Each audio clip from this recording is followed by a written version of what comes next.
inquietante. Acabei de gravar e percebi que eu não sei qual o motivo, não estava gravando nada. Então, estou voltando aqui com vocês, gravando tudo de novo.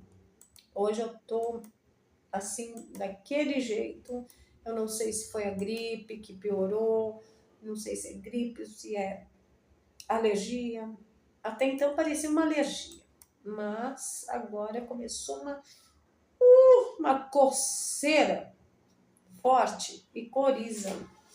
Mas pode ser alergia, né? Bom, vamos começar com o assunto de hoje, no Papo Inquietante. Vamos de novo gravar. Vamos lá.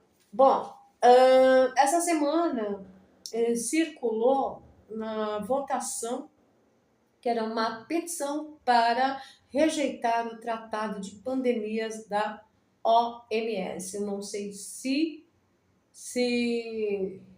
já finalizou, mas estava no citizen.org. Depois, Citizen Go. Então, depois vocês dão uma procurada lá, que eu tô sem um link aqui, ok? E eu vou falar sobre um tratado pandêmico com vocês. Eu sei que é um assunto que gera muita polêmica, mas a gente não pode deixar de abordar. Vou ler para vocês aqui a matéria do End Times News. OMS, Organização Mundial da Saúde, aprova tratado pandêmico e inaugura a era do controle sanitário global, censura, vigilância e o fim da soberania nacional. Apesar de falarem o contrário, a gente sabe que é isso mesmo, uma situação que chega a beirar a história de George Orwell, 1984. Para quem leu o livro ou ouviu o filme, sabe do que eu estou falando. Controle total. Um regime totalitário não vai começar de uma hora para outra. Tudo tem um método. Bom, gente, aqui, infelizmente, o computador não está ajudando muito. Eu peço um pouco de paciência que eu vou acompanhando. Eu vou acompanhar pessoalmente aqui a matéria, eu vou trazer trechos do que o Tedros Adhanom propôs, que não foi uma coisa que veio de uma hora para outra, tudo foi resultado de um estudo, inclusive, envolvendo América Latina e Caribe, que tanto interessa para eles virem com esses testes, vocês sabem de quê? De controle global, né? Através das picadinhas, e que vai levar uns 2 anos até ser completamente implementado. E apesar de falarem que isso não vai alterar a soberania, não vai influenciar na soberania de país nenhum, a gente sabe muito bem que vai sim. A gente não pode se esquecer do lockdown que houve, a gente não pode se esquecer do uso obrigatório de máscara para ir ao supermercado, de comércio fechado, a loucura que virou isso aqui em 2020. E a gente também, se a gente der uma pesquisada no site da própria OMS, a gente pode reparar que em novembro de 2019 foi feita uma simulação de pandemia. E depois, em março de 2020, aconteceu que o bichinho se alastrou, começou por Wuhan e se alastrou pelo mundo. Agora, o que é mais engraçado é que, além dos Estados Unidos, recentemente, agora essa semana, o Javier Milei saiu definitivamente também da OMS.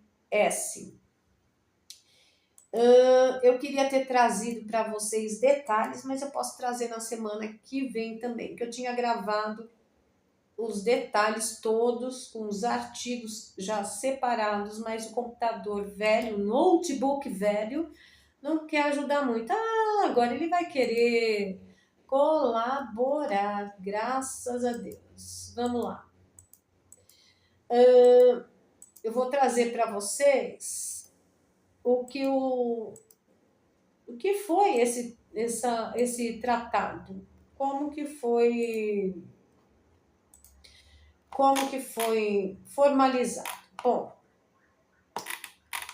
a OMS aprovou na manhã da terça-feira, 20 de maio de 2025, em Genebra, segundo a matéria do The Times News, o infame tratado sobre a pandemia em uma manobra descrita como consenso, entre aspas, sem votação formal, sem transparência e sem espaço para objeções. Segundo o comunicado da própria organização, trata-se de uma decisão histórica, fruto de mais de 3 anos de negociações iniciadas após os impactos do bichinho 19.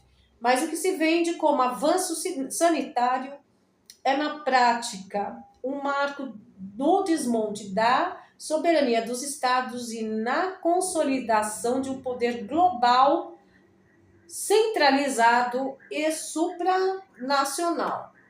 Na véspera da aprovação, 124 países haviam votado a favor de uma resolução que preparava o terreno para o tratado. 11 se abstiveram, entre eles Itália, Rússia, Irã, Israel, Polônia e Eslováquia. O vácuo deixado pelos Estados Unidos foi rapidamente preenchido por Pequim. A China anunciou uma doação de uma bagatela de 500 milhões de dólares à OMS, o que escancarou quem de fato passa a ter a rédea do novo sistema sanitário global. Não sei se vocês se lembram dos chineses que não quiseram aderir ao isolamento social, que foram confinados em suas casas foram cimentadas, eles foram arrastados, enjaulados, tratados como animais. Pois é, gente, é isso que vai acontecer se a Comissão de Relações Exteriores do Brasil não fizer uma intervenção, se o povo não sair às ruas para reivindicar o direito de não tomarem essa porcaria, de não se isolarem, gente. É muito séria essa questão. Apesar da aprovação, o tratado ainda não está em vigor. Cada país deverá ratificá-lo internamente em um processo que deve levar até 2 anos. O texto final, embora suavizado em relação aos rascunhos anteriores, continua juridicamente vinculativo e estabelece que a OMS passa a ser a autoridade diretora e coordenadora da saúde internacional, inclusive em pandemias, em outras palavras, acima das constituições nacionais. Eles tentaram, e aí vão tentando até que uma hora eles querem conseguir, mas a gente é osso duro de roer também, né? Com a OMS transformada em um organismo de comando sanitário global, financiado em parte por regimes autoridades e livre de escrutínio democrático, quem decidirá o que é pandemia, o que é desinformação e quais liberdades podem ser suspensas em nome da ciência, entre aspas. É exatamente isso que está em jogo. Eu me lembro muito bem que na época da pandemia o que não faltava era curso vindo de universidade internacional, financiando gratuitamente jornalistas a se formarem melhor, entre aspas, quanto a cobertura da ciência e do bichinho 19. Eu participei, não vou negar. E muito burra, acabei, mesmo tendo votado no capitão, acabei indo contra ele na questão da picada, porque ele sabia, já tinha lido a bula, sabia o que essa picadinha podia ocasionar. Miocardite, periocardite, eu tive muita taquicardia, enfim. Só que a gente jamais duvidaria de um ministro conceituadíssimo, né? E infelizmente eu acabei aderindo à questão vacinal e fiz minha família entrar na onda. Nesse sentido, fui contra o presidente, mesmo tendo votado nele, tendo apoiado em 1001 questões, mas nesta da picada eu fui contra e infelizmente eu estava errada e vi que o presidente tinha razão. E aí, gente, o que fica também é o seguinte: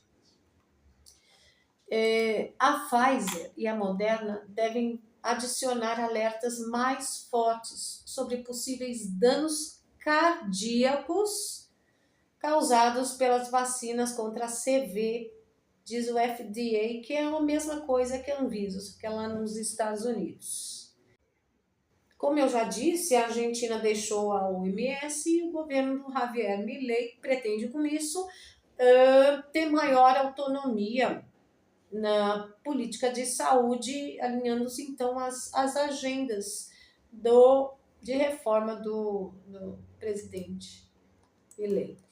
E só para vocês saberem, foi feito um ensaio de uma vacina contra a tuberculose lá pela Fundação Bill Gates, lá deixa eu ver onde que foi isso, gente, acho que foi na África do Sul.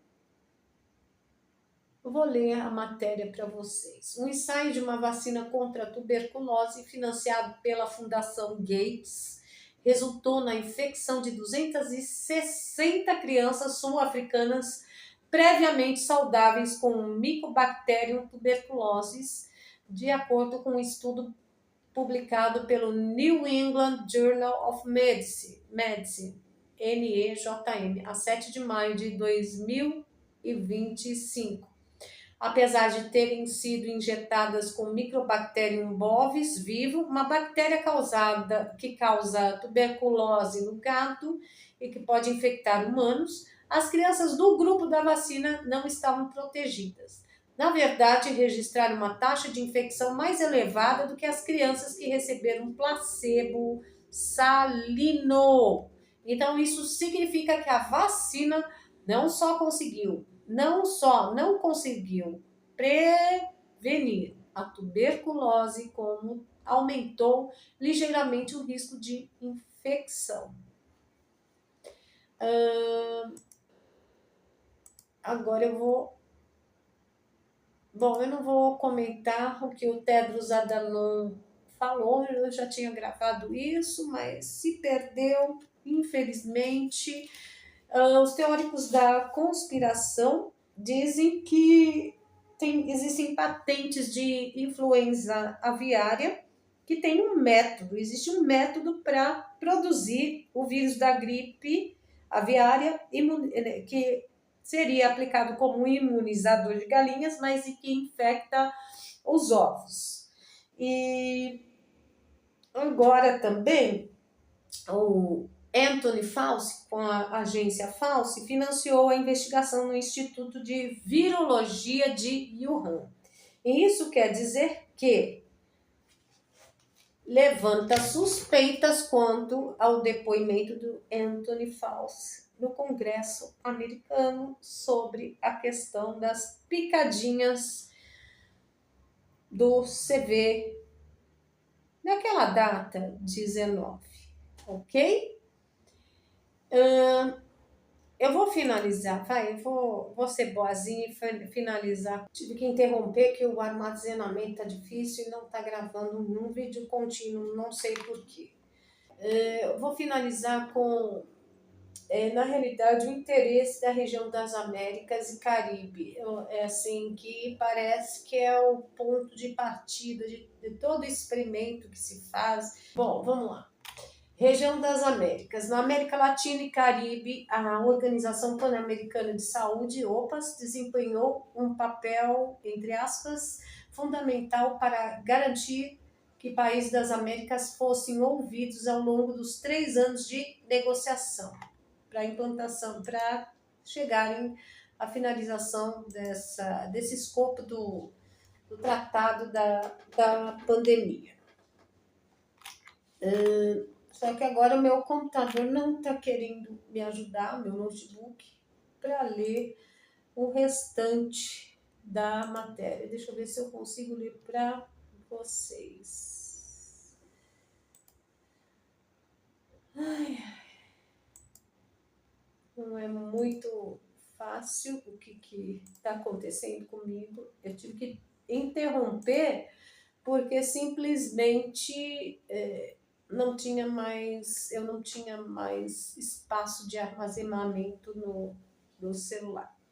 Vamos lá. Entre aspas, a organização promoveu 4 reuniões presenciais com representantes dos ministérios da saúde e suas missões diplomáticas para assegurar que cada país da região tivesse acesso a todas as informações necessárias e que pudesse participar ativamente do processo. Este instrumento representa um avanço significativo rumo a uma melhor preparação e resposta global diante de futuras pandemias, afirmou o diretor da OPAS, Jarbas Barbosa. O acordo aborda um tema crucial: o acesso equitativo a vacinas, medicamentos e tecnologias, que foi um grande desafio enfrentado por nossa região devido à distribuição profundamente desigual durante a pandemia de CV-19. Eu vou ter que finalizar mesmo, porque só Deus sabe como que eu estou fazendo esse material, como estou trazendo este material para vocês. Meu PC foi para manutenção, eu espero que vocês tenham um pouco de paciência. Talvez as próximas conversas eu traga desta forma, só para não deixar de trazer conteúdo. E para armazenar tanta coisa também tá ficando difícil, porque minhas redes sociais não param, os meus grupos também de WhatsApp, Telegram não param, é muita coisa para trazer, é muita informação que eu separo e às vezes eu tenho que abrir mão de um monte de coisas, né? Não é fácil não, mas eu vou ver se segunda-feira volto com vocês. Espero que vocês tenham gostado do papo inquietante de hoje e podem trazer sugestões para o nosso canal, ok? Não esqueça de compartilhar, curtir e comentar conteúdo, ok? Se inscreva, por favor. Até mais. Bye.